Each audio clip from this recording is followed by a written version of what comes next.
Hello friends, welcome to Telugu drama web stories. మాధుర్యం తెలుగు స్టోరీలోకి వెళ్ళిపోదామా? కాలచక్రం మరో 3 సార్లు తిరిగింది. విద్యాసాగర్ బిజినెస్లో బాగా స్థిరపడ్డాడు. అతని తల్లి విశాలాక్షి కూడా ఇప్పుడు ఇక్కడే ఉంటోంది. ఆమెకి కూడా తండ్రి కూతుళ్ళతో పాటు మహిమతో, లయతో చాలా సాన్నిహిత్యం ఏర్పడింది. ఒంటరిగా మిగిలిపోయిన మహిమను చూస్తే ఆమెకి ఎప్పుడు ఏదో తప్పు చేసిన భావన కలిగేది. పిల్లలు ఇద్దరు ఇంటర్ సెకండ్ ఇయర్లోకి వచ్చారు.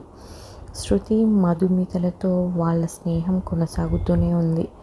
సంకీర్తనకు ఇప్పుడు ఇల్లు మేనేజ్ చేయడం బాగా వచ్చేసింది. నారాయణ, మాణిక్యం, పార్వతి వాళ్ళు విద్యాసాగర్ కన్నా సంకీర్తన అంటేనే ఎక్కువగా భయపడతారు. విశాలాక్షి ఎప్పుడూ పురాణాలు చదువుకుంటూనే, పూజలు చేసుకుంటూనే కాలం గడుపుతుంది. ఆమె ఇంటి వ్యవహారాలలో కలగజేసుకోదు. దాంతో ఇంటి ఖర్చులు మేనేజ్ చేయటం, లెక్కలు రాయటం, అందరికీ పేమెంట్స్ ఇవ్వటం, ఇలాంటివన్నీ ఇంటికి కావాల్సిన సరుకులన్నీ తెప్పించడం సంకీర్తనని అలవాటు చేసుకుంది. ప్రాతకాలనే లేచి స్నానాధికాలు ఆచరించి సంగీతాన్ని ఎంతో ఏకాగ్రతగా సాధన చేసే మనవరాలను చూస్తుంటే విశాలాక్షికి మహిమ రూపమే కళ్ళల్లో మెదులుతూ ఉంటుంది. ఇప్పుడైనా ఈ ఇంటికి కోడలిగా రావచ్చుగా అని అనుకుంటూ ఉంటుంది. కానీ మనసులో మాట బయటకు చెప్పేంత ధైర్యం రావటం లేదు. అదీకాక ఆమెని కూతురుతో సహా విద్యాసాగర్ స్వీకరిస్తాడో లేదో అన్న సందేహం కూడా ఆమెని ఆపేసింది. లయ విశాలాక్షితో మా అమ్మ అంటూ చాలా చనువుగా ఉంటుంది. టైం దొరికినప్పుడల్లా రామాయణం, మహాభాగవతం చదివి వినిపిస్తుంది. సరిగ్గా నడవలేని ఆ అమ్మాయిని చూస్తుంటే ఆవిడ కడుపు తరుక్కుపోతుంది. అక్కడికి ఈ 3 సంవత్సరాల్లో విద్యాసాగర్, మహిమ, లయను ఎంతోమంది డాక్టర్లకు చూపించారు. కానీ ఏ వైద్యమూ పనిచేయలేదు.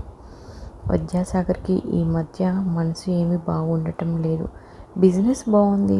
తల్లి తన దగ్గరికి వచ్చేసింది. మహిమతో స్నేహం కొనసాగుతోంది. లయ, సంకీర్తన కలిసి పెరుగుతున్నారు. మహిమ కచేరీలకు తాను అటెండ్ అవుతున్నాడు. అన్నీ బాగున్నాయి. కానీ మహిమ ఒంటరిగా ఉండిపోవటం అతనికి ఏమీ బాగుండటం లేదు. తన వల్లనే మహిమ అలా ఉండిపోయింది అన్న అపరాధన భావన అతని గుండెల్ని కోసేస్తోంది. తాను, సంకీర్తన చాలా తరచుగా మహిమ ఇంటికి వెళ్ళటం, మహిమ లయతో తన ఇంటికి రావటం వల్ల మహిమ స్టాఫ్ చాలామంది మహిమ వెనకాల గుసగుసలాడటం మొదలుపెట్టారు. తమ స్నేహం గురించి అందరూ చెడ్డగా మాట్లాడటాన్ని తనంతో మాత్రము సహించలేకపోతున్నాడు. పోనీ ఆమెని పెళ్లి చేసుకుంటే, ఓహ్, ఈ జన్మకు తనకంత అదృష్టమా? మహిమ ఒప్పుకుంటుందా? పిల్లలు ఏమనుకుంటారు? అమ్మ ఏమంటుందో? అసలు మహిమ అంటే అమ్మకి చాలా ఇష్టం. కానీ పెళ్ళి అంటే ఏమనుకుంటుందో మరి తెలియదు. ఈ సమయంలో రవి ఉంటే ఎంత బాగుండేది. వాడు వెళ్ళి అమెరికాలో కూర్చున్నాడు. రవికి మెయిల్ ఇచ్చాడు రాత్రికి ఆన్లైన్లోకి రమ్మని. ప్రస్తుతం ఇంటర్ పరీక్షలు జరుగుతున్నాయి. సంకీర్తన, లయ ఇద్దరు కలిసి తన ఇంట్లోనే చదువుకుంటున్నారు. వాళ్ళు ఇద్దరు చదువుకుంటూ ఉంటే విద్యా మనసులో మధురమైన జ్ఞాపకాలు. బీకామ్ ఫైనల్స్కు తన ఫ్రెండ్స్తో ప్రిపేర్ కావటం, ఆ సమయంలో తనను కలవాలని మహిమ రావటం, ఆ వెన్నెల రాత్రి పార్కులో తీయని ఆ అనుభవం వరుసగా గుర్తుకు వస్తాయి. మహిమతో ఆ మధురమైన జ్ఞాపకాలే తనను ఎప్పుడూ ఉత్సాహంగా ఉంచేవి. కానీ ఇప్పుడు మనసంతా శూన్యంగా తోచింది. డైరీ అందుకుని రాయటం మొదలుపెట్టాడు. ఒంటరితనంతో సతమతమవుతూ నీ స్నేహం కోసం తీరని దాహంతో బాధపడుతున్నాను. అమృత భాండం ఎదుటే ఉన్నా అందుకోలేని ఆ భాగ్యుడును. నీతో జీవితం సంగీతమై, బతుకంతా ప్రతిక్షణం ఒక మధుర గీతమై, ఆనందపు అలల మీద నావలా సాగిపోతుందనుకున్నాను.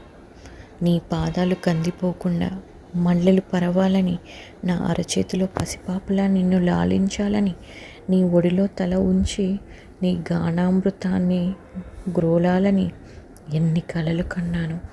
నీవు నా చెంతనే ఉన్న ఎన్నో యోజనాల దూరం మన నడుమ ఆ దైవం నిన్ను నా దరి చేర్చిన ఎప్పటికైనా రాసుకుంటూ అలాగే కుర్చీలో వెనక్కి వాలి భారంగా కళ్ళు మూసుకున్నాడు విద్యాసాగర్. అతని కను కొలుకులో నుంచి 2 కన్నీటి కణాలు జాలువారాయి. నాన్న ఎప్పుడు వచ్చిందో మరి. వెనుకే నిలిచి పిలిచింది సంకీర్తన. కళ్ళజోడు తీసి అలసటగా అద్దుకున్నట్టు రుమాలతో అద్దుకుని ఏమిటి బేబీ అని అడిగాడు. లయ్య నిద్రపోతుంది. నాకేమో పగటి నిద్ర అలవాటు లేదు కదా, అందుకే నీతో కాసేపు మాట్లాడాలని వచ్చాను. కూర్చో బేబీ. ఎదురుగా కూర్చుంటూ తండ్రిని పరీక్షించి చూసింది సంకీర్తన. ఎంతో దిగులుగా ఏదో బాధను మోస్తున్నట్టు వ్యధిత హృదయుడై కనిపించాడు. నాన్న, నిన్ను ఒకటి అడగొచ్చా? సంకోచంగానే అడిగింది. ఏమిట్రా? నా దగ్గర సందేహం ఏమిటి? అడుగు. ఎన్నాళ్ళు ఇలా బాధపడుతున్నావు నాన్న? మహిమ ఆంటీని పెళ్లి చేసుకో. పక్కనే బాంబు పడినట్టు ఫీల్ అయ్యాడు. షాక్ నుంచి తెరుచుకుంటూ బేబీ అన్నాడు విన్మయంగా. నీకు ఎలా తెలుసురా? పిచ్చి నాన్నవి. నాకు ఎప్పటి నుంచో తెలుసు. నువ్వు రాసుకునే కవితలన్నిటి వెనుక మహిమ ఆంటీ ఉందని తెలుసు.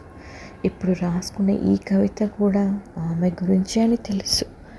అప్పుడు ఒకటవ్వాలని అనుకున్నారు, కానీ పరిస్థితుల ప్రభావం వల్ల కాలేకపోయారు. ఇప్పుడు మీరిద్దరూ పెళ్లి చేసుకుంటే తప్పేమిటి? సంకీర్తన వైపు అబ్బురంగా చూస్తుండిపోయాడు విద్యాసాగర్.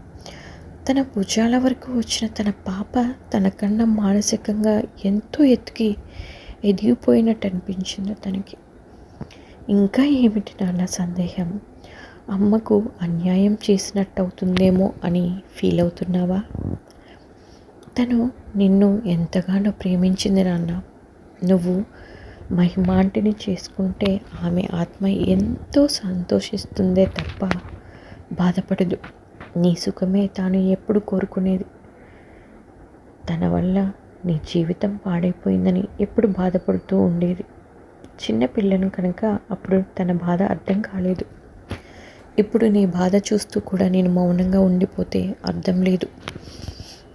నువ్వు రేపు ఆంటీకి ప్రపోజ్ చేయి, బాగుంటుంది. కానీ బేబీ, నువ్వు ఆమెని యాక్సెప్ట్ చేయగలవా? తప్పకుండా చేస్తాను. ఆవిడంటే నాకు చాలా ఇష్టం. నాకెంతో ప్రియమైన గురువు ఆమె. అన్నింటికి మించి నీకిష్టమైన నువ్వు ప్రేమించే వ్యక్తి. I love her, I respect her. కాకపోతే అమ్మకిచ్చినంత స్థానం నా గుండెలో ఇవ్వలేకపోయినా ఈ ఇంటి యజమానురాలిగా ఆమెని తప్పకుండా యాక్సెప్ట్ చేయగలను. నా వల్ల ఆంటీకి సంతోషమే తప్ప ఏ సమస్య రాకుండా చూసుకుంటాను. తన మీద నాకు ఎలాంటి అపనమ్మకము లేదు. సొంత బిడ్డ కన్నా ఎక్కువగా లయను పెంచుతోంది. నన్ను కూడా తన కూతురులా ప్రేమించగలదని నా నమ్మకం. కాకపోతే చెల్లాయి కూడా నిన్ను యాక్సెప్ట్ చేయాలి కదా. సాయంత్రం దానితో మాట్లాడతాను. ఇదండి ఈరోజు స్టోరీ. మళ్ళీ నెక్స్ట్ ఎపిసోడ్లో కలుద్దాం. ప్లీజ్ మన ఛానల్ని లైక్ చేయండి, సబ్స్క్రైబ్ చేసుకోవడం మాత్రం మర్చిపోవద్దు.